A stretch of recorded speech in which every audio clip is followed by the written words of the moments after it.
Hello, moi, c'est Émilie, développeuse web chez Whitestag, agence web.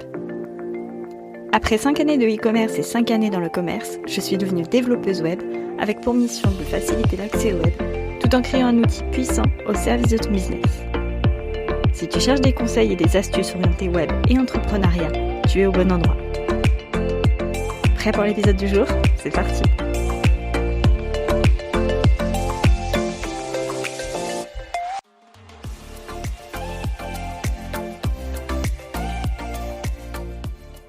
Hello, je suis super contente de te retrouver pour ce nouvel épisode de podcast. Nouvel épisode mais aussi nouvelle saison puisqu'on démarre la saison 3. L'épisode qui était sorti en janvier faisait encore partie de la saison 2 puisqu'il avait été enregistré en 2022. Donc toute nouvelle saison avec, je ne sais pas si tu l'as remarqué, mais une toute nouvelle cover pour le podcast. Une cover réalisée par Anne-Sophie qui est illustratrice et avec qui j'ai collaboré pour ce joli projet. Dans l'épisode du jour, on va parler de tout ce qui a trait au temps sur le site web. C'est pas très clair dit comme ça, mais tu vas comprendre. Je vais répondre à des questions qu'on me pose assez fréquemment. C'est des questions qui reviennent assez régulièrement, notamment dans les séances de consulting. Je vais t'expliquer un petit peu tout ça. Alors jusqu'à il y a encore quelques mois, les clientes que je conseillais avaient surtout des a priori sur le budget parce que oui, ça coûte forcément de l'argent de créer un site web. Elles avaient aussi des réticences par rapport à leurs connaissances et par rapport aux connaissances qu'elles n'avaient pas. Aujourd'hui, ce que je constate, c'est surtout des questionnements par rapport au temps, par rapport à combien de temps ça va leur prendre, en combien de temps elles auront leur site web. Et si ça fait longtemps qu'elles y sont, combien de temps ça va encore leur prendre ? Je vais répondre donc à 3 questions. Donc on commence tout de suite, c'est parti. La première question c'est combien de temps ça prend de créer un site web ? Alors déjà je vais te répondre tout de suite. Il n'y a pas de temps vraiment à proprement parler. C'est comme tout, ça dépend de plein de paramètres. Ça dépend de si tu as déjà ta charte graphique, si tu as déjà tes photos, si tu as déjà tes textes. Bref, si tu as déjà tout préparé, ça peut aller relativement vite. Ça dépend de si tu le fais toi-même ou si tu le fais par un professionnel. Ça dépend vraiment de plein de paramètres. Petit spoiler, on va directement casser le mythe du site en 24 heures. Non, ce n'est pas possible d'avoir un site en 24 heures, ou plutôt, si, on peut, mais dans ces cas-là, il faut bien se l'avouer, ce ne sera pas un site qui sera complètement personnalisé. On va prendre un template, venir intégrer tes photos et tes textes, et basta. Et donc dans ce cas, oui, tu auras ton site en 24 heures, mais à titre personnel, je trouve ça vraiment pas très intéressant, surtout en 2023.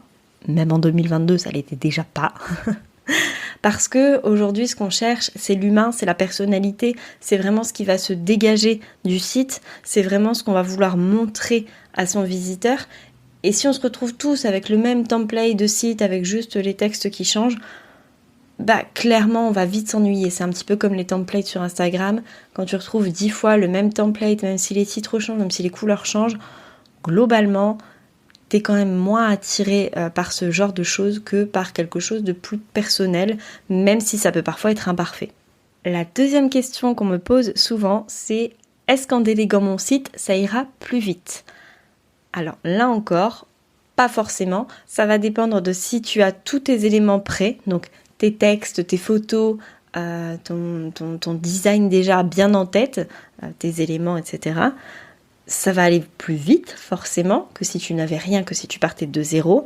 Mais il faut savoir qu'un prestataire, il va falloir que tu lui expliques déjà ce dont tu auras besoin. Bon, ça, globalement, c'est assez rapide. Mais surtout que tu lui expliques ton projet, tes valeurs, que tu lui expliques qui est ta cliente idéale, ou ton client idéal, parce que ton prestataire, lui, ne les connaît pas. Ça varie d'un projet à un autre. Donc, il va forcément falloir prendre en compte tous ces paramètres. Et des fois, c'est très clair dans ta tête. Et quand tu veux l'expliquer, ça l'est pas tout autant parce que tu n'arrives pas à mettre des mots, tu n'arrives pas à transposer ta vision. Ça peut être un gros frein au moment d'expliquer tout ça à ton prestataire. Et puis, il y a aussi la méthode de fonctionnement de ton prestataire. Par exemple, moi, à titre personnel, même si j'ai tous les éléments, même si on a validé la maquette ensemble avec ma cliente, je préfère laisser un petit laps de temps entre le moment où elle me dit « Ok, c'est bon, on valide comme ça », plutôt que de tout faire et de pas lui laisser le temps de réfléchir et de prendre du recul sur tout ça pour qu'après elle regrette au final ce qu'elle a parce que du coup ça aura été trop rapide. Tout ça pour dire que déléguer à un prestataire, oui, ça peut aller plus vite parce qu'il aura la technique que tu n'as pas forcément, mais que ça va engendrer une difficulté au niveau plus de la transposition de ce que tu as dans la tête et ce que tu veux montrer à ton visiteur. Ça peut parfois être assez compliqué. La dernière question qui revient assez régulièrement par rapport à tout ça, c'est « Ça fait 1 an que je me suis lancée dans la création de mon site, alors des fois un peu moins, mais je n'avance plus. » Ça, c'est une question qui revient assez fréquemment depuis que j'ai lancé les offres de consulting. Vous avez été nombreuses à me contacter par rapport à ça, par rapport à ce blocage. Donc déjà, avant de commencer à répondre à quoi que ce soit, j'ai envie de te dire, si tu te reconnais dans cette question, tu n'es pas seul, vous êtes plusieurs, même beaucoup, à être dans cette situation. Pourquoi ? Parce que tout simplement, quand on pense la création de son site, on pense au départ, pour des raisons budgétaires, on se dit que ça va coûter moins cher, pour aussi des raisons de dire j'ai envie de le faire moi-même parce que j'en suis capable, parce que j'ai envie de participer à la vie de mon entreprise, parce qu'au début, on n'a pas forcément beaucoup de clients et on a un peu du temps à tuer, on a envie de se lancer là-dedans, et puis petit à petit, ça évolue, on a des clients, on a d'autres projets en cours, on a d'autres envies aussi, et puis ça devient un petit peu la bête noire, le site internet, de se dire il va encore falloir que je me remette sur mon site, j'ai pas envie, parce que j'étais bloquée la dernière fois, et donc on repousse, on procrastine globalement, et ça finit par j'ai plus envie d'y aller, j'ai plus envie de le faire, et je sais pas par où commencer. Ce qu'il faut aussi savoir, c'est que c'est une étape par laquelle on passe tous, y compris les professionnels. On passe tous à un moment ou à un autre dans la création de son site par une phase de gros blackout, c'est-à-dire que on n'avance plus, on ne sait plus par quel bout prendre, on a tout commencé mais on ne voit rien avancer, ou alors on n'a rien commencé parce qu'on ne sait pas par quel bout commencer. Bref, alors un professionnel, si, généralement il sait par quel bout commencer. Mais pour te dire, ça nous arrive à tous, même dans les projets clients, ça arrive qu'à un moment donné, on bloque pour une raison X ou Y, parce qu'on n'a pas forcément bien compris une information, parce que le message qu'on veut transmettre, on n'arrive plus à le voir sur ce qu'on a déjà fait, parce qu'on a commencé plein de petits bouts et qu'au final, on n'a rien de concret. Mais tout ça pour te dire que c'est une étape normale. J'ai même envie de te dire que cette étape, c'est plutôt bon signe. Ça veut dire que tu mets le doigt sur quelque chose et que là, il y a juste un petit souci à régler. Des fois, c'est pas grand-chose. On rencontre souvent cette étape au moment de la page à propos pour les entrepreneurs un peu introvertis, voire beaucoup introvertis, et aussi sur la page des services. Là, c'est plus un problème pour les débutants et aussi forcément pour le syndrome de l'imposteur, parce que tu te rends bien compte qu'il va falloir que tu affiches ce que tu fais, comment tu le fais plus ou moins, parfois même tes prix, enfin bref, voilà, tout ce que le syndrome de l'imposteur vient te rappeler à ce moment-là, c'est de te dire non mais le fais pas, surtout te montre pas, on sait jamais des fois que tu irais vendre une offre. Bref, donc c'est souvent sur ces pages-là que ça pose problème. Ça pose aussi problème sur la promesse de la page d'accueil, parce que il faut en une phrase réussir à pitcher ce que tu vas faire, et c'est compliqué, surtout pour les personnes qui ont du mal avec l'expression écrite. Donc une fois que tu as mis le doigt sur ce qui te bloque, alors il y a 2 solutions, c'est soit mettre en place un plan d'action avec la méthode des petits pas, donc des petits pas pour réussir à confronter ce déblocage, donc bien le découper en toutes petites étapes, même les plus infimes. Si par exemple ta première étape c'est de faire une recherche sur tel ou tel truc, tu la notes, par contre tu te mets un temps. Donc tu te bloques un temps, tu ne pars pas dans tous les sens parce que sinon tu n'avanceras pas. Tu te bloques un temps pour ta recherche, tu te bloques un temps pour prendre ta photo qui te manque, la photo, tu sais, la fameuse jolie photo de la page à propos que t'as vraiment pas envie de faire parce que faudrait pas te montrer, enfin voilà, faut rester assez discrète, etc. La page de tes services où t'as pas trop envie de dire ce que tu fais parce que parfois tu peux avoir peur de la concurrence, parce que parfois t'as juste ton syndrome de l'imposteur qui te freine.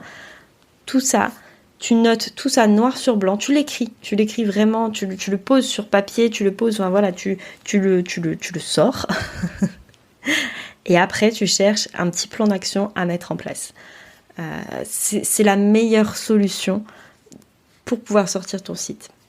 Dernier petit point, si ça fait vraiment plusieurs mois que tu y es, la chose à faire, ça va être, une fois que tu auras débloqué ce point de blocage, de te fixer une deadline. Ne fixe pas ta deadline quand tu es encore bloqué parce que sinon ça va te décourager.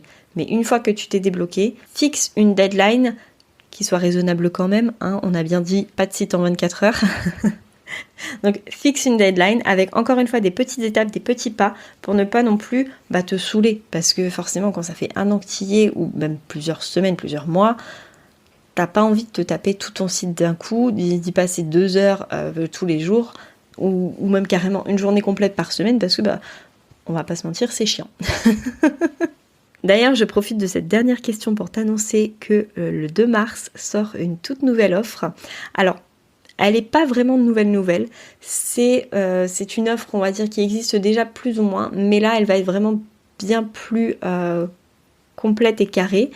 Cette offre, c'est une offre de consulting, mais adaptée aux personnes qui bloquent sur leur site internet, qui créent leur site internet elles-mêmes et qui sont encore bloquées à la phase de conception. Je t'en dis pas plus, je reviendrai vers toi pour t'en parler en temps voulu, mais en tout cas, sache que c'est une offre qui va prochainement arriver, donc si ça t'intéresse, n'hésite pas à déjà venir me demander des infos pour qu'on puisse déjà faire un petit appel découverte si tu le souhaites. Et bien voilà, c'est tout pour ce premier épisode de la saison 3. J'espère avoir répondu aux questions que tu te poses. Si tu te reconnais dans cet épisode, n'hésite pas à m'envoyer un petit message, que ce soit par mail, sur Instagram, via mon site, bref, peu importe. Mais n'hésite pas à m'envoyer un petit message. Je serais curieuse en tout cas d'avoir ton retour là-dessus. En attendant de te retrouver dans 15 jours, comme à chaque fois, ça ne change pas. Je te souhaite une belle soirée, une belle nuit, un beau week-end, une belle semaine, bref, comme à chaque fois, peu importe quand tu écoutes cet épisode, et je te dis à tout bientôt.